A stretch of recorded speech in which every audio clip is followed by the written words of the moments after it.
তো বন্ধুরা, আরও একটি সকাল নিয়ে উপস্থিত হলাম তোমাদের মাঝে।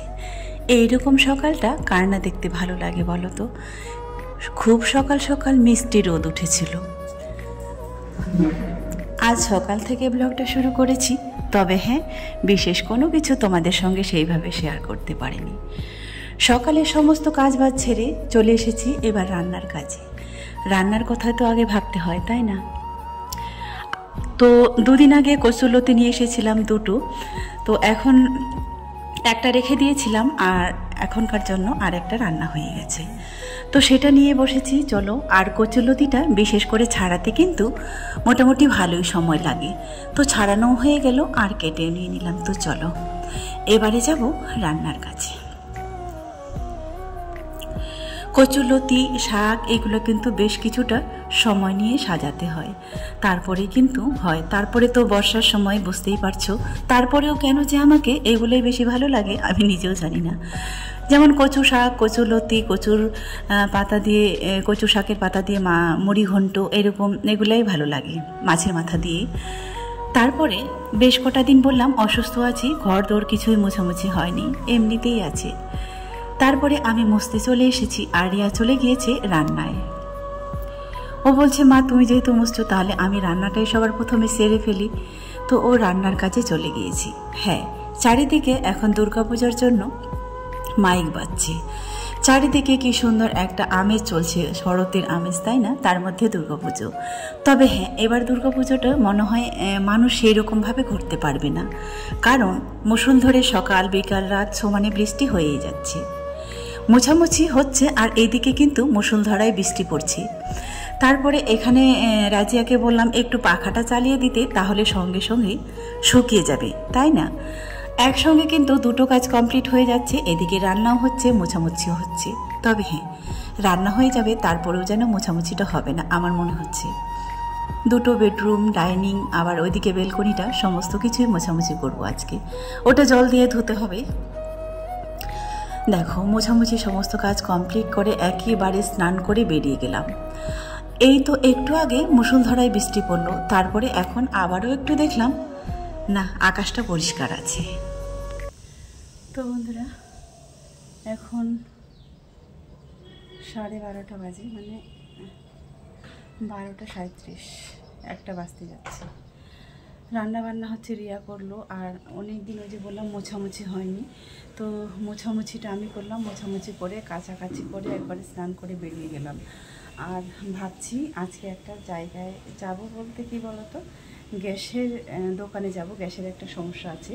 তো অনেক আগেই তোমরা শুনেছিলে যে আমার যে গ্যাসটা ছিল সেটা হচ্ছে রিয়ার বাবার নামে ছিল আর কি।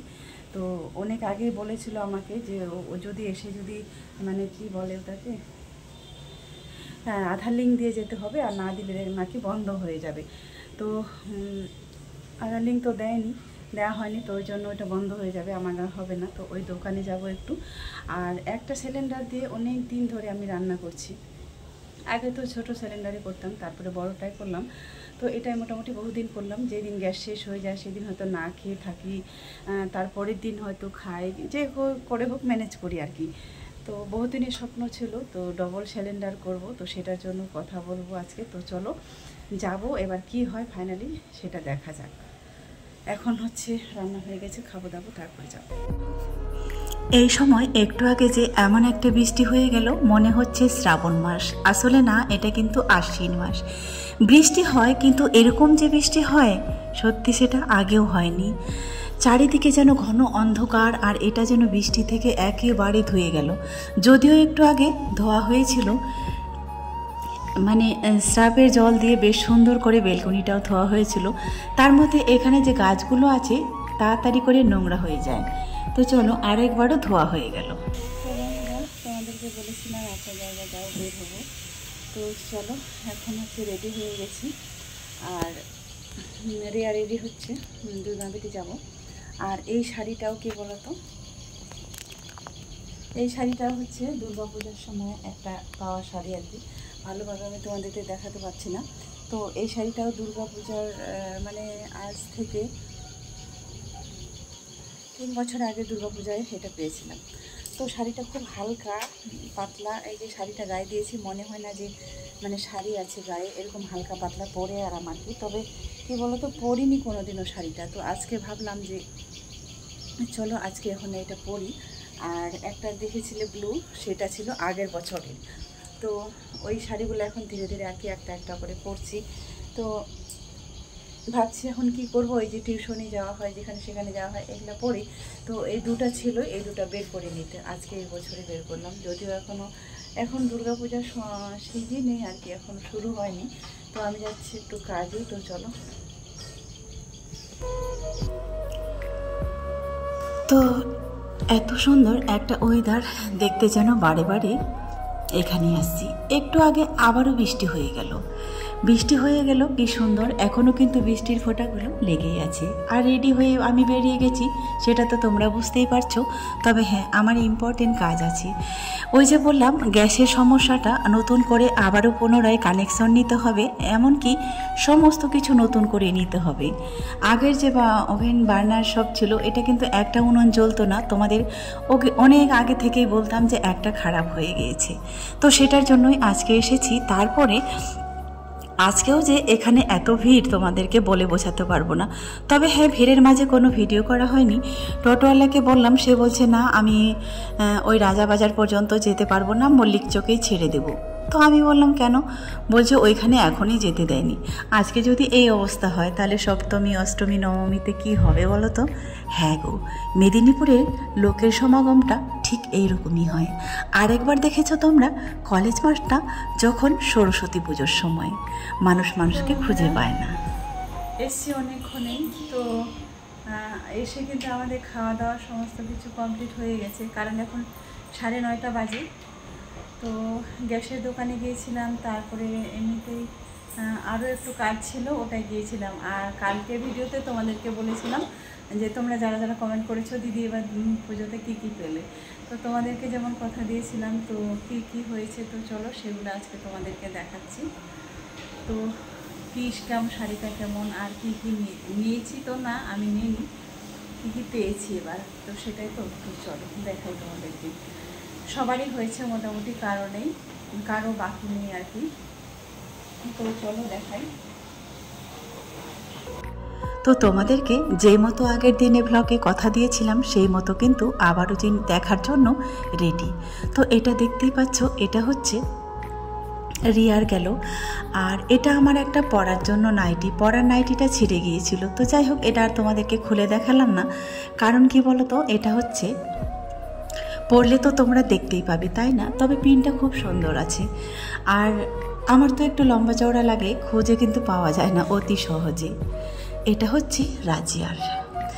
এই ড্রেসটা ও একটু আগে পরেছিল, এত সুন্দর লাগছিল। তোমরা আসলে পরলে এটা এরপরে আবার দেখতে পাবে।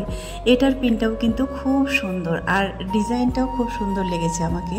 তো এইগুলো মনে হয় এখনই এই সময় চলছে। তবে হ্যাঁ, চুড়িদারের কোনো বাহার আমি বলতে পারবো না, কারণ আমি চুড়িদার খুব একটা বেশি এখনও পরিনি, আর আগেও পরিনি, তাই এগুলো বলতেই পারবো না। এই চুড়িদার পরে আমার শখ কোনোদিনও মিটেনি। আমার খুব ছোটোবেলায় বিয়ে হয়েছিল, তাই এর চুড়িদারের মানে কোনো কিছুটাই আমি তোমাদেরকে বলতে পারবো না। তবে হ্যাঁ, শাড়ির প্রতি আমি খুব পারদর্শী, শাড়িটা খুব ভালো লাগে। আর এই যে ব্লাউজটা, এই শাড়িটা পেয়েছিলাম, তো এই শাড়িটার হচ্ছে এটাই ব্লাউজ। তো রিয়া তো ওর মতো করে বানাতে দিয়েছিল, কারণ এখন আমার যেটাই নিয়ে আসি না কেন, সেটা আর আমার থাকে না। একটা শাড়ি এই কদিন আগে জামাই দিয়ে গেছিলো, তো সেটাও সবার প্রথমে ও মনে হয় 2-3 বার ওর পরা হয়ে গেল। ঘরের ভেতরেই পরে, তারপরেও কিন্তু ওই আগে পরে। তারপরে এবার তো এটা পুজোয় পেয়েছি। তো শাড়িটা আমার খুব সুন্দর, মানে ভালো লেগেছে খুব, কারণ শাড়িটা ওজনটাও মোটামুটি ভালোই, আর বোঝাও যাচ্ছে যে পরলেও ভালো লাগবে, সফট আর কি খুব। তো আশা করি, জানি না কার ভালো লাগবে কি ভালো লাগবে না, তবে সেটাও পরলে তোমাদেরকে দেখাবো। আর এই যে এটা হচ্ছে পায়ের, আর এটা হচ্ছে পুরো বডিটা। শাড়িটা আর পুরোপুরি খুলতে পারলাম না, কারণ আমি গোছানোর দিক থেকে একেবারে বোকা। যে কোনো কাপড় শাড়ি আমি গোছাতে কম পারি। তো তাই রিয়া বলছে, মা তুমি যে আবার বলছো যে কাপড়ের দোকান করবে, তারপরে আবার তাহলে তখন কি করবে? এগুলো জেনে শুনে তারপরে কাজে নামতে হয়। সত্যি কিন্তু এটাই ঠিক কথা।